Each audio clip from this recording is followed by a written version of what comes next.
जी के भजन में, शिव के भजन में, भोले के भजन में, शिव के भजन में, भोले के भजन में बरसेला अमृत की धार हो। शिव जी के भजन में बरसेला अमृत की धार हो।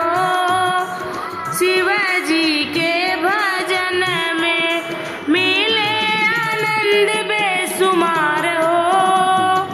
शिव जी के भजन में मिले आनंद बेसुमार हो।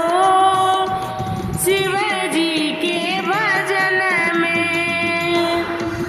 अंतर्यामी हवे बाबा भोले, अंतर्यामी हवे बाबा भोले।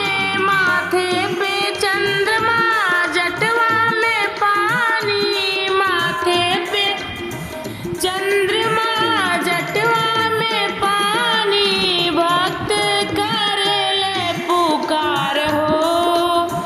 शिव जी के भजन में भक्तन कर ले पुकार हो। शिव जी के भजन में आनंद मिले बेसुमार हो। शिव जी के भजन में आनंद मिले बेसुमार हो। शिव जी के भजन में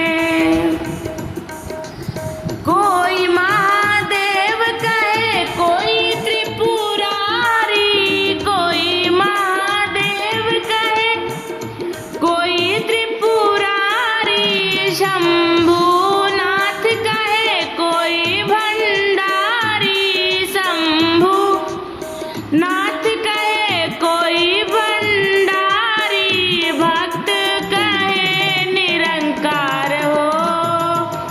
शिव जी के भजन में भक्त कहे निरंकार हो। शिव जी के भजन में मिले आनंद बेसुमार हो। शिव जी के भजन में आनंद मिले बेसुमार हो। शिव जी के भजन में शिव जी की महिमा है सबसे निराली, शिव जी की महिमा है सबसे निराली। जो दर आए वो लौटे ना खाली, जो दर आए वो लौटे ना खाली। सब दुख के बाटे उपचार हो। शिव जी के भजन में सब दुख के बाटे उपचार हो। शिव जी के भजन में आनंद मिले बेशुमार हो।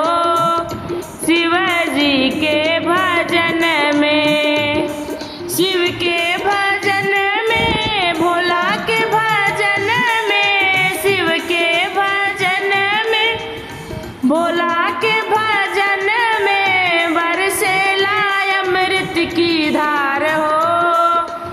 शिव जी के भजन में बरसेला अमृत की धार हो। शिव जी के